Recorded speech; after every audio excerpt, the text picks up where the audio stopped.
Saudara, kita mulai informasi pertama. Cawapres nomor urut 3 Mahfud MD Selasa hari ini memulai hari pertama kampanye dari ujung barat Indonesia, yaitu di Pulau Sabang.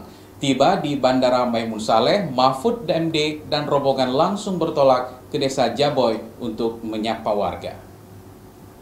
Tiba di Bandar Udara Maimun Saleh pukul 9 waktu Indonesia Barat, Cawapres nomor urut 3 Mahfud MD langsung bertolak menuju Desa Jaboy, Sukajaya, Kota Sabang. Sejumlah agenda seperti tatap muka gerak cepat Ganjar Mahfud, yaitu memulai hari pertama kampanye dari dua tempat yang berbeda, di mana Ganjar memulai kampanye di Merauke, sementara Mahfud MD memulai kampanye dari Sabang.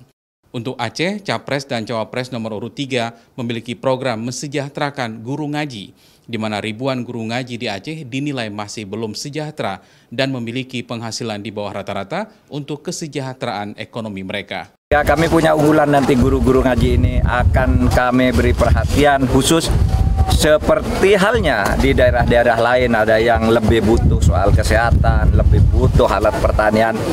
Di sini juga tentu sama, tetapi program unggulannya di sini adalah untuk para ustadz dan guru ngaji, dan mungkin bisa dikembangkan ke marbot-marbot masjid yang sekarang ini memang perlu perhatian karena jasa mereka sangat besar bagi keberlangsungan bangsa dan negara ini.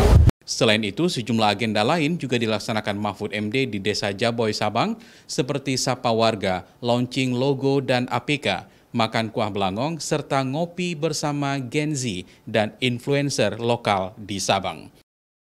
Syahril Iwan, Kompas TV, Sabang.